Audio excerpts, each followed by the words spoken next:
Pues estábamos estudiando la carta de Judas, ¿verdad? Así que vamos a seguir en ella, porque la hemos empezado la semana pasada y no pudimos terminar. Así que vamos a terminarla hoy, de estudiarla. Y para esto, pues vamos a leer ahora toda la carta. Entonces, si podéis abrir ahí en la carta de Judas tu Biblia, voy a leer toda la carta. Y después, pues vamos a empezar a sacar ahí algunas lecciones, un repaso y algunas lecciones de esta carta, ¿vale? La carta de Judas es muy sencilla de encontrar, está justo antes de Apocalipsis. Puedes mirarla ahí en tu Biblia, en papel, o en tu Biblia en el móvil, ¿no? Que a mí me da igual.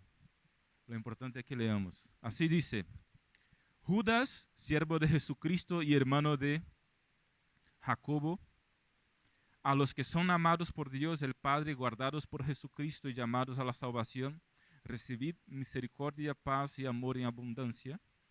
Queridos hermanos, he deseado intensamente escribiros acerca de la salvación que tenemos en común y ahora siento la necesidad de hacerlo para rogaros que sigáis luchando vigorosamente por la fe encomendada una vez por todas a los santos. El problema es que se han infiltrado entre vosotros ciertos individuos que desde hace mucho tiempo han estado señalados para condenación. Son impios que cambian en libertinaje la gracia de nuestro Dios y niegan a Jesucristo, nuestro único soberano y Señor. Aunque ya sabéis muy bien todo esto, quiero recordaros que el Señor, después de liberar de la tierra de Egipto a su pueblo, destruyó a los que no creían y a los ángeles que no mantuvieron su posición de autoridad, sino que abandonaron su propia morada, los tiene perpetuamente encarcelados en oscuridad para el juicio del gran día. Así también, Sodoma y Gomorra y las ciudades vecinas son puestas como escarmiento al sufrir el castigo de un fuego eterno por haber practicado como aquellos inmoralidad sexual y vicios contra la naturaleza. De la misma manera, estos individuos, llevados por sus delirios, contaminan su cuerpo, desprecian la autoridad y maldicen a los seres celestiales. Ni siquiera el arcángel Miguel, cuando argumentaba con el diablo disputándole el cuerpo de Moisés, se atrevió a pronunciar contra él un juicio de maldición, sino que dijo: que el Señor te reprenda. Estos, en cambio, maldicen todo lo que no entienden. Y como animales irracionales, lo que entienden por instinto es precisamente lo que los corrompe. Hay de los que siguieron el camino de Caín, por ganar dinero se entregaron al error de Balán y perecieron en la rebelión de Coré. Estos individuos son un peligro oculto. Sin ningún respeto convierten en parrandas las fiestas de amor fraternal que celebráis. Buscan solo su propio provecho, son nubes sin agua llevadas por el viento, son árboles que no dan fruto cuando deberían darlo, están doblemente muertos, arrancados de raíz, son violentas olas del mar que arrojan la espuma de sus actos vergonzosos. Son estrellas fugaces para quienes está reservada eternamente la más densa oscuridad. También Enoc, el séptimo patriarca a partir de Adán, profetizó acerca de ellos: mirad, el Señor viene con millares y millares de sus ángeles para someter a juicio a todos y para reprender a todos los pecadores impios por todas las malas obras que han cometido y por todas las injurias que han proferido contra él. Estos individuos son refunfuñadores y criticones. Se dejan llevar por sus propias pasiones, hablan con arrogancia y adulan a los demás para sacar ventaja. Queridos hermanos, recordad el mensaje anunciado anteriormente por los apóstoles de nuestro Señor Jesucristo. Ellos os decían: en los últimos tiempos habrá burladores que vivirán según sus propias pasiones impias. Estos son los que causan divisiones y se dejan llevar por sus propios instintos, pues no tienen el Espíritu. Vosotros, en cambio, queridos hermanos, manteneos en el amor de Dios, edificándoos sobre la base de su santísima fe y orando en el Espíritu Santo mientras esperáis que nuestro Señor Jesucristo en su misericordia os conceda vida eterna. Tened compasión de los que dudan. A otros, salvadlos, arrebatándolos del fuego, compadeceos de los demás, pero tened cuidado. Aborreced hasta la ropa que haya sido contaminada por su cuerpo. Al único Dios, nuestro Salvador, que puede guardaros para que no caigáis y presentaros sin tacha y con alegría ante su gloriosa presencia, sea la gloria, la majestad, el dominio y la autoridad por medio de Jesucristo nuestro Señor, antes de todos los siglos, ahora y para siempre. Amén. Pues esta es la carta de Judas que estamos estudiando. Para que entremos en lo que vamos a ver hoy, que está a partir del versículo 17, simplemente quiero hacer un repaso y recordaros que la carta de Judas, el Judas del cual estamos hablando, que escribió la carta, es el hermano de Jacobo, el medio hermano de Jesús. Como él dice en el versículo 1, él se presenta como el siervo de Jesucristo, porque no quiere decir que es hermano de Jesús o medio hermano de Jesús, pero al decir que es hermano de Santiago o de Jacobo, como ya hemos visto la semana pasada, pues seguramente entonces es el hermano de Jesús y no el Judas, y como no podía ser porque había muerto el Judas apóstol que traicionó a Jesús, ¿no? Muy bien. Segundo, el propósito de la carta. El propósito de la carta está en el versículo 3. Él escribe muy claramente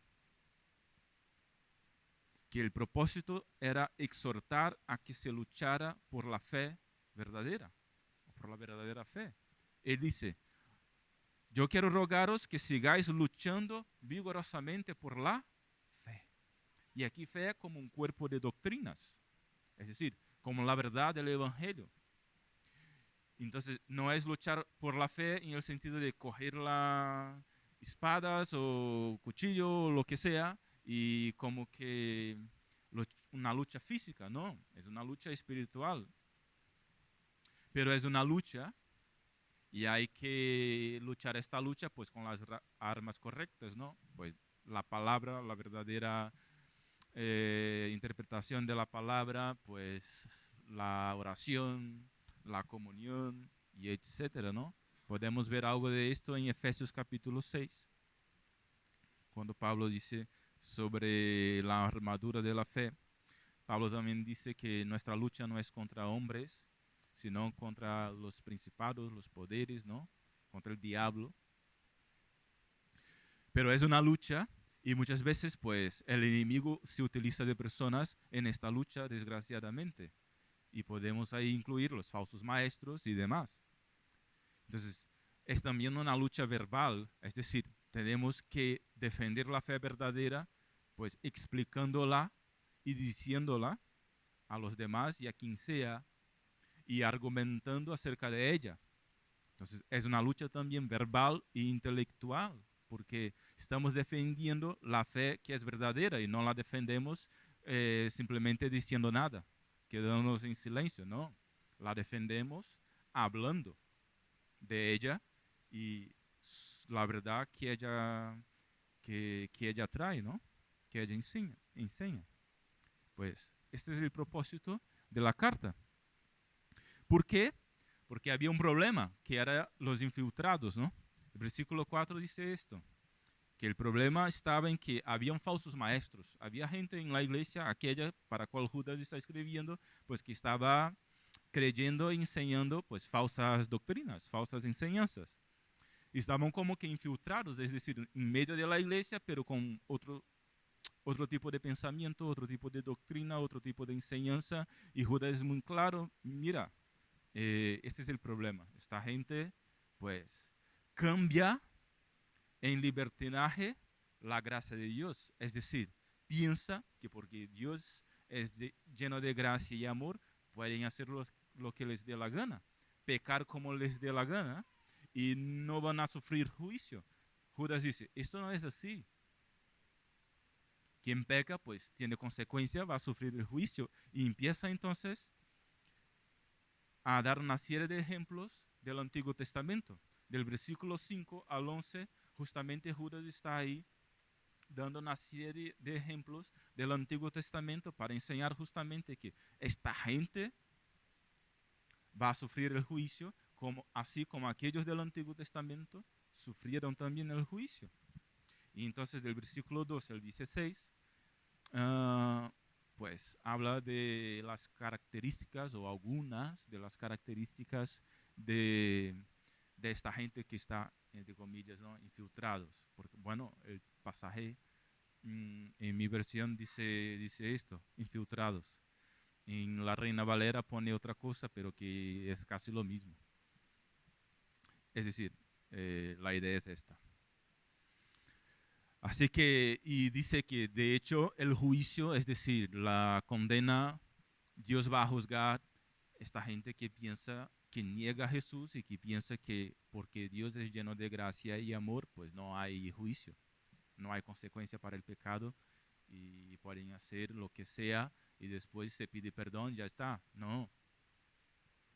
Nosotros pedimos perdón, Dios nos perdona porque de hecho es lleno de gracia y amor, pero yo no puedo pecar ya pensando que después voy a orar y pedir perdón. ¿Me explico? El tipo del pensamiento, vale, yo voy a hacer esto porque sé que después, 5 minutos después o 1 minuto después, puedo orar y Dios me va a perdonar. Es que no funciona así.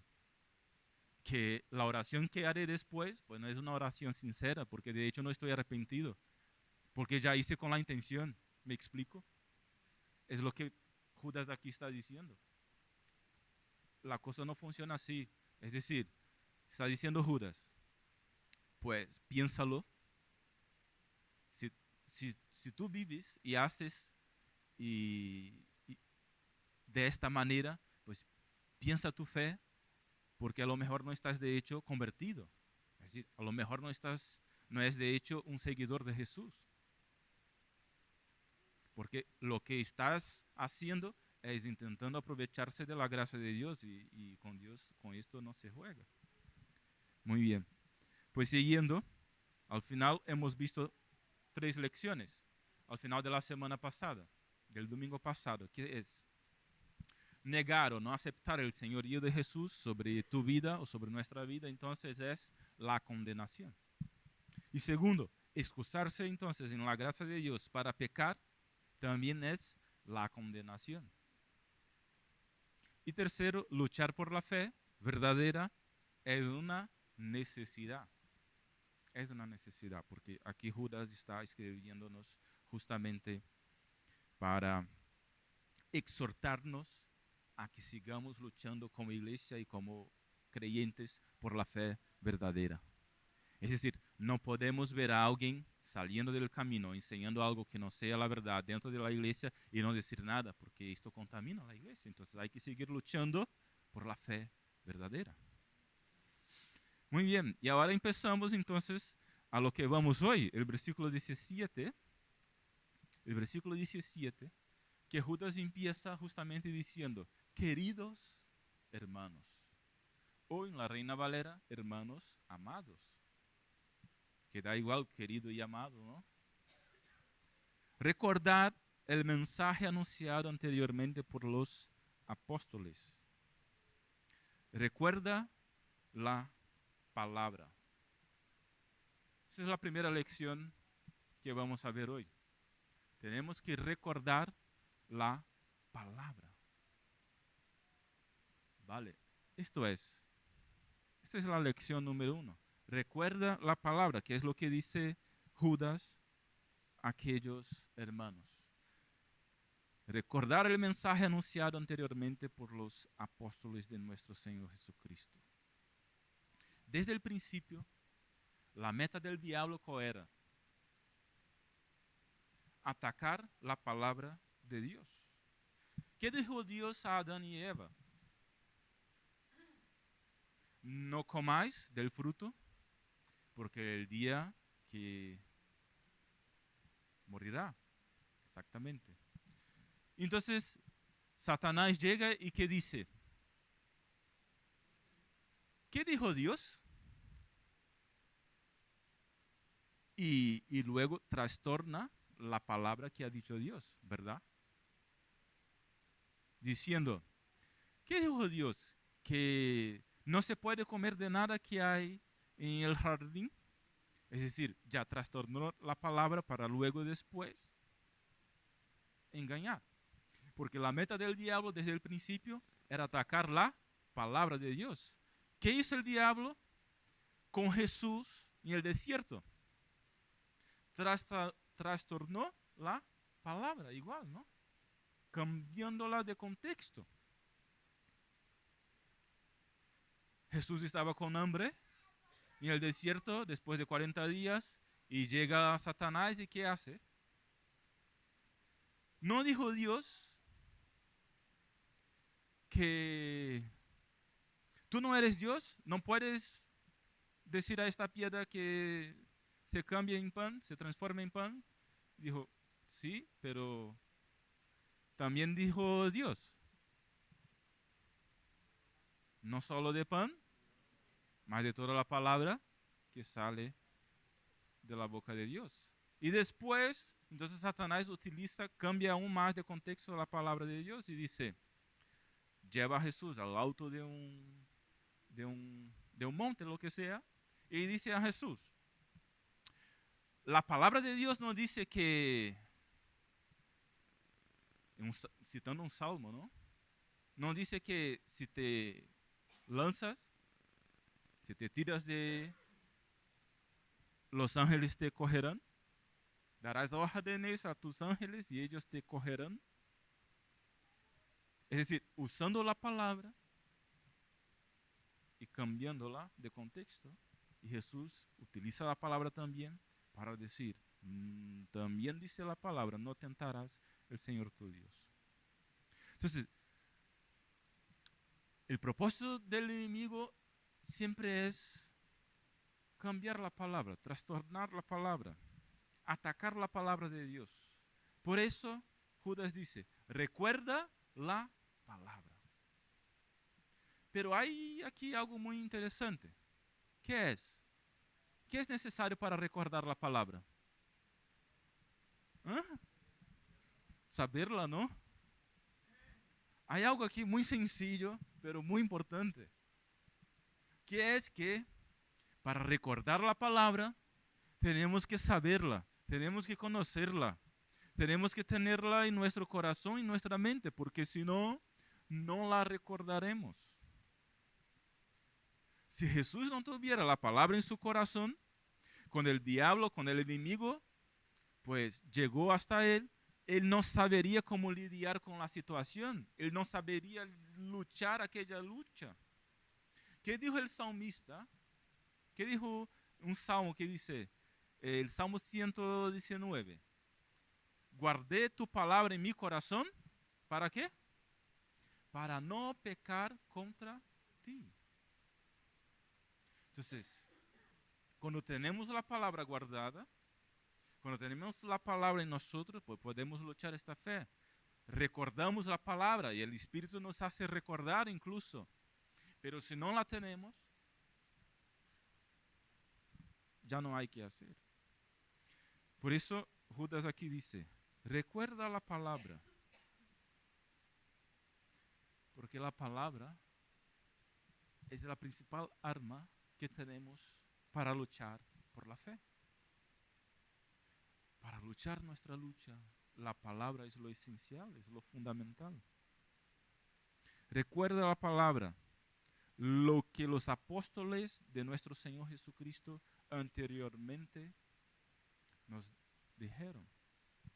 Incluso ellos os decían, dice Judas, ellos os decían En los últimos tiempos habrá burladores que vivirán según sus propias pasiones impias. Estos son los que causan divisiones y se dejan llevar por sus propios instintos, pues no tienen el Espíritu. Que Judas está diciendo es, lo que estás viviendo no es una novedad, no tiene que ser algo nuevo para vosotros, vosotros no tenéis que quedaros sorprendidos, porque lo que los apóstoles nos enseñaron es que esto iba a pasar. La verdad es que si tenemos la palabra con nosotros, vamos a saber que lo que vivimos hoy día y la lucha que luchamos cada día, pues no es algo nuevo, sino que Jesús ya nos ha dicho, los apóstoles por medio de las cartas ya nos han dicho que íbamos a pasar por dificultades. Jesús dijo que en el mundo tendríamos aflicciones. Por ejemplo, ¿no? Jesús dijo también que si el mundo aborreció a él, Jesús, pues mucho más a nosotros, dijo Jesús. Así que no tendríamos que quedarnos sorprendidos cuando estas cosas pasan. ¿Me explico? Judas dice, recuerda la palabra porque ellos ya han dicho que esto que estáis viviendo pues pasaría. Así que, venga, a luchar. A luchar. Entonces, esta es la primera lección. Segundo, versículo 20 al 21. Vosotros en cambio, dice de nuevo, queridos hermanos. Vosotros en cambio, queridos hermanos, manteneos en el amor de Dios, edificándoos sobre la base de su santísima fe y orando en el Espíritu Santo, mientras esperáis nuestro Señor. Segunda lección. Persevera en el amor y en la fe. Lucha. Es lo que dice el versículo. Vosotros en cambio, queridos hermanos, manteneos en el amor, edificándoos sobre la fe, esperando el Señor. Es decir, hasta que el Señor venga, que es nuestra esperanza más grande, hasta que el Señor venga para recogernos, pues hay que luchar.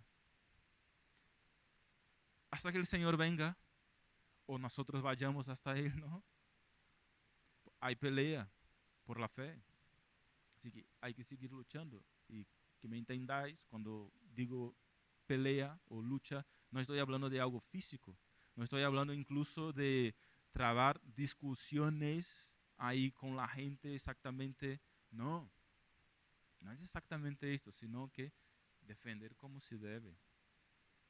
Y hay una grande distinción, una grande diferencia entre gente que se dice cristiano o se dice que es creyente, está dentro de la iglesia, pero pensando y con una doctrina totalmente distinta, y otras personas que no son miembros de la iglesia o no forman parte de la comunidad, que están viviendo sus vidas.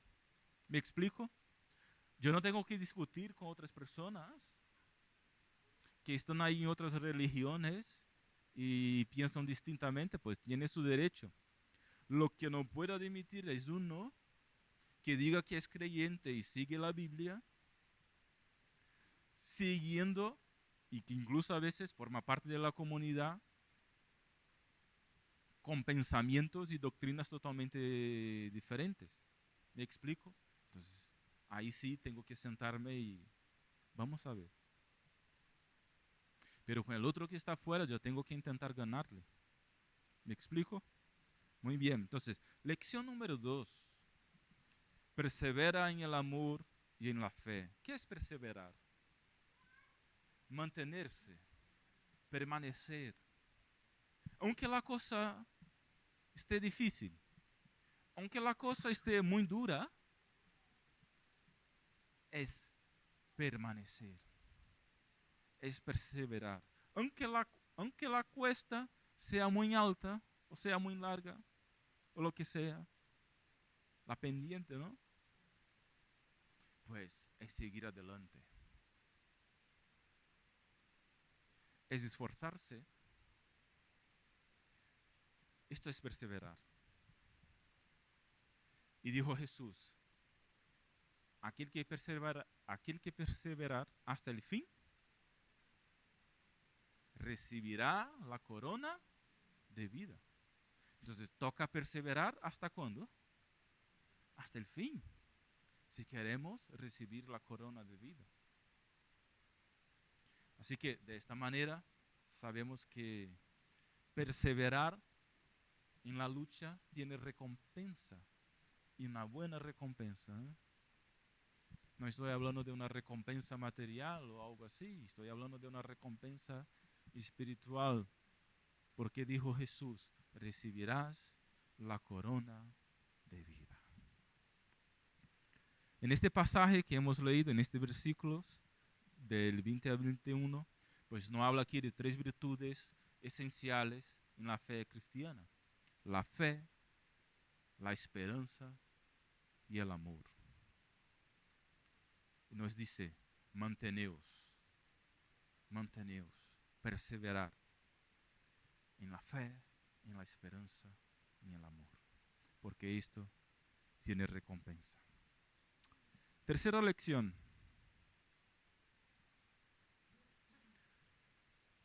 ¿Qué dice el versículo 22 y parte del 23? Compadeceos de los que dudan, a otros salvadlos, arrebatándolos del fuego, tened misericordia de los demás. Lección número 3. Ten compasión. Ten compasión. ¿Qué significa esto en el versículo? Pues Judas ahí nos dice 3 grupos de personas. Nos habla sobre 3 grupos de personas. Él dice, ten compasión o compadeceos de los que dudan, primero. Es decir, tenemos que ayudar a los que dudan. ¿Quiénes son los que dudan? Pues los que están vacilando en la fe. No están firmes. Como que no están decididos. Si tienen dudas, es porque no están decididos. No están decididos ni por un lado totalmente, ni totalmente por otro lado. Es decir, están ahí con dudas. Y dijo entonces Judas, pues ten compasión de esta gente. Es decir, intentar pues sanar estas dudas. Compartir la palabra e intentar sanar estas dudas. Pues vamos a quedar para estudiar la Biblia y sanar las dudas. Porque la cuestión no es, el problema no es preguntarnos por dudas de la palabra. Es decir, yo puedo leer cosas en la Biblia y no comprender. Eso es normal. Vosotros probablemente ya habéis leído algo y no habéis comprendido, ¿verdad? Y entonces, en este punto tenemos dudas. Pero no tenemos dudas de la fe, en el sentido de que esta es la palabra de Dios, este es el Evangelio. Porque si tenemos dudas de esto, pues es una duda más seria. Si tenemos dudas simplemente de algo que hemos leído, pues vamos a buscar contestar esta pregunta, la duda, y coger la verdad del pasaje. Pero si cuestiono la Biblia como un todo, de que si es palabra o no es palabra de Dios, pues ya es una duda peor, que debe ser tratada pues con más seriamente. Pero la cuestión es que Judas dice, ten compasión de los que dudan. Entonces, están ahí vacilando, no están firmes, ¿no? Están a mitad del camino. Entonces, ten compasión de esta gente. Pero no solamente de estos. Ten compasión también de aquellos que ya hayan caído en el engaño de la falsa doctrina. Porque dice, a otros salvadlos arrebatándolos del fuego. ¿Qué imagen te viene a la mente cuando escuchas esto? Salvadlos arrebatándolos del fuego. Es decir, ya están en el fuego. Pero es como si el fuego aún no se hubiera quemado totalmente. Y ellos aún no están muertos. Es como uno que haya caído en el fuego, pero está ahí, tú le arrebata rápido, ¿no? Y le recoge. Y como que sale tostadito, ¿no? Pero sale. Esta es la imagen que me viene. A otros, salvadlos. Entonces, hay esperanza, salvadlos, ¿verdad? Arrebatándolos del fuego. Entonces, están en el fuego, pero aún hay esperanza. Entonces, salvadlos, arrebatándolos. Y la idea de arrebatar es una idea de coger así de repente, así muy rápido, como que, ven aquí, ¿sabes? Entonces, sale tostadito, pero sale. Esa es la cuestión. Así que pueden ser arrebatados del fuego con vida si este ya no les haya consumido. Entonces, esta es la idea. Entonces, hay aquellos que dudan, pero hay aquellos que ya están ahí, pues, en una situación mucho más difícil. Ya están en el fuego, pero todavía hay esperanza. Si están vivos, aún hay esperanza. Entonces, se puede, y salvar aquí, pues, no es que estamos tomando el sitio de Jesús, ¿me explico? Salvar aquí es en el sentido de ayudar, de tener compasión, de tener una actitud, hacer algo hacia la persona que está en una situación como esta, de totalmente reacia a la fe. Entonces, ayudamos compartiendo de Jesús, ayudamos con la palabra. Es decir, no es salvar en el sentido de tomar el sitio de Jesús, no, para nada. ¿Vale? Salvar aquí en el sentido de ayuda, en el sentido de manifestación de compasión. Por eso la tercera lección es ten compasión. Pero hay aquí un otro grupo de personas. Por último les dice, tener misericordia de los demás. Y aquí lo que me parece es que los demás ya son aquellos que están peores. Es como que una escala, es como que una progresión, ¿no? Me parece que ya están peores aún. Por eso dice, tener misericordia. Como dijo Jesús en la cruz, ¿no? Padre, perdonadlos, no saben lo que hacen. Entonces, Jesús tuvo misericordia hasta el fin, compasión hasta el fin, incluso con aquellos que estaban crucificándole, porque estaban totalmente perdidos y reacios a todo de la fe, pero a lo mejor aún quedaba una esperanza para ellos. Pero un detalle, y voy a la cuarta lección y última. Él dice, pero tened cuidado. Tened cuidado. Tened cuidado. Versículo 22 y 23. Aborreced hasta la ropa que haya sido contaminada por su cuerpo.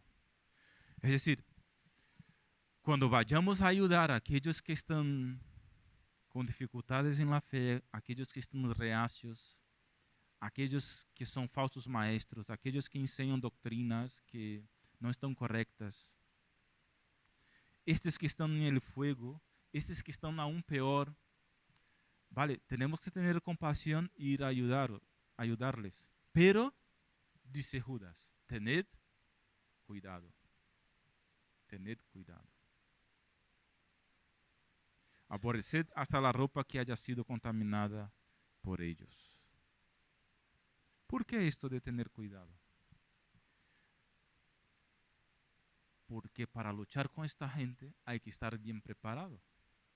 Si tú vas a una lucha sin entrenamiento, sin preparación, ¿qué va a pasar? Pues perderás. Si tú vas a una lucha por la fe, sin preparación, sin entrenamiento, pues, la cosa puede no salir bien. Dios es contigo, el Espíritu Santo es contigo. Pero esto no quita la necesidad que tenemos de prepararnos. Si yo vengo aquí a predicar y no me preparo, a lo mejor puedo predicar, pero no saldrá tan bien. Ya me cuesta tanto preparándome y a veces ya no sale tan bien preparándome. Imagínate si no me preparo. Entonces, a veces me quedo ahí, por ejemplo, la otra semana estuve ahí todo el jueves y mitad del viernes preparando un sermón. Literalmente, me fui a acostar a las 1 de la madrugada. Así que, ¿por qué? Quiero prepararme para hacerlo lo mejor posible. Pero, pastor, ya no has estudiado y eso y aquello. Sí, pero si no me preparo, pues... Por eso lo hice en 2 partes, incluso la carta de Judas, porque cuando fui a mirarla, había tanta lección, había tanta cosa, y podíamos sacar aún más. Y yo estaba mirando a un pastor que ha predicado la carta de Judas en 8 mensajes. Yo hice así, pero son así. En 8 mensajes. Y yo me quedé, vale, pues yo he predicado en 2 solamente, vale. Y él ha predicado en 8. Y de 1 hora los mensajes que él tiene. Es decir, porque hay mucho contenido, de hecho. Si nosotros vamos a una lucha y no estamos preparados para ella, es decir, si tú vas a hablar con un testigo de Jehová, por ejemplo, para poner un ejemplo, y podría decir otros, pero no te preparas, ellos ya tienen ahí todos los versículos y todos para compartir contigo, y si tú no vas preparado, te lías. Te lías. Por eso dice, tened cuidado. Es decir, ve a ayudar a los demás, pero prepárate, tener cuidado. A ver si yendo no te quedas con ellos, porque puede pasar si no te preparas. ¿Me explico? Entonces, esa es la cuestión aquí que Judas está diciendo. Y ahí aprendemos nuestra 4ª lección. Entonces, nunca podemos bajar la guardia. No podemos bajar la guardia jamás. La lucha por la fe no termina aquí. Hay que estar con la guardia levantada, ¿no? Esta es la idea de guardia que viene del boxeo. Tener siempre la guardia levantada para no recibir los, ¿cómo dice? ¿Ah? Golpes, ¿no? Muy bien. Para no recibir los golpes en la cara. Entonces, tener la guardia levantada siempre. Esto significa estar preparado. Eso no significa que no vayamos a hablar con la gente, ¿me explico? No significa que no debemos compartir. Significa sí que tenemos que tener una preparación pues básica. Y si la persona con quien vamos a hablar pues es un ateo y tiene ahí un montón de dudas y nosotros pues, él nos pregunta algo y nosotros no sabemos por dónde tirar, pues se queda peor. ¿Sabes? Entonces, ¿cómo nos preparamos? Aquí. Pues cuando te vienes a los domingos, pues te preparas también. Pero eso es una preparación muy poca porque son 30 minutos de palabra, 1 hora de celebración, 1 hora y media, y es poco. Tienes que prepararte ahí en tu casa, estudiando la palabra, cada día un devocional y eso. Vale, para terminar, conclusión. ¿Cómo termina Judas su carta? Después de todo que ha escrito Judas, ya hemos visto preciosas lecciones. ¿Cuál es su última palabra? ¿Cuál es la última palabra de Judas?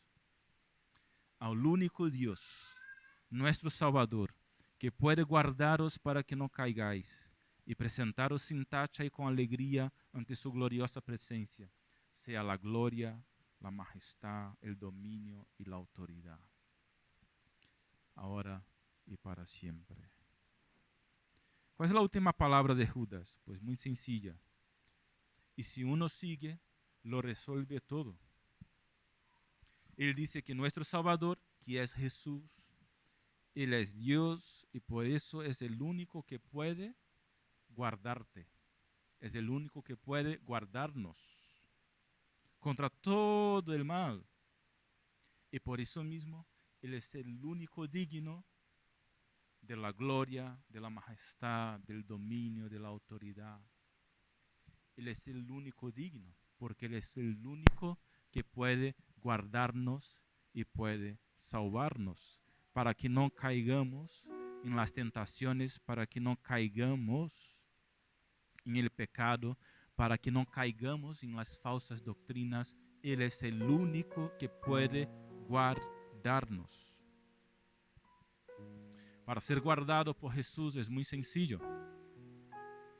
Basta con confesar tu condición de pecador, arrepentirse, poner toda tu fe única y exclusivamente en Él, en Jesús, e entregarse a Él. ¿Qué hago? Uno puede preguntarse. ¿Qué hago para ser guardado por Jesús? Pues muy sencillo. Basta confesarme a Él, entregarme a Él, para tenerle como mi único, exclusivo Salvador y Señor. Y Él me guardará. Guardará mi fe, guardará mi vida, me guardará de las tentaciones, me guardará del propio diablo, me guardará del propio fuego y me ayudará en esta lucha. Así que os pregunto, ¿hay alguien aquí en esta mañana que después de oír todo esto dice, yo quiero ser guardado por Jesús? Yo no me siento totalmente guardado por Él porque no tengo a Él como mi Señor, aún totalmente, exclusivamente. No tengo a Él no he entregado mi vida totalmente a Él. Pues hoy tú tienes una oportunidad, la oportunidad de entregarse totalmente a Él, para ser guardado por Él. ¿Hay alguien esta mañana que quiere hacerlo? ¿Quiere tomar una decisión y decir, yo quiero entregar mi vida a Cristo ahora mismo, para ser guardado por Él? Levanta una de tus manos para que yo te vea y quiero orar por ti. ¿Hay alguien aquí en esta mañana que quiere hacerlo? Entregar su vida a Jesús para ser guardado por Él. ¿Hay alguien aquí? Levanta una de tus manos para que yo te vea y pueda orar por ti.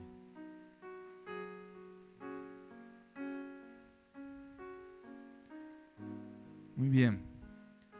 Pues os invito a orar en este momento. Padre, te damos las gracias por tu palabra, por tu bendición hacia nuestras vidas, porque tú eres aquel que nos guarda. Tú eres el Todopoderoso y a ti te damos toda la gloria, el honor, toda la honra, todo el poder, la majestad, la autoridad, porque tú eres digno, Señor. Tú eres nuestro Señor, nuestro Salvador. Y aunque tenemos dificultades, y aunque tenemos aflicciones, y aunque nuestra lucha sea grande, pues confiamos en ti de que tú nos guardas.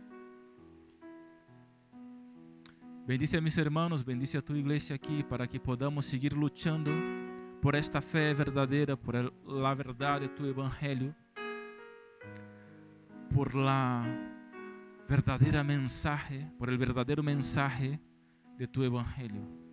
Que sigamos firmes en esta pelea, en esta lucha espiritual para la gloria de tu nombre. Que podamos prepararnos cada día mejor, cada vez mejor,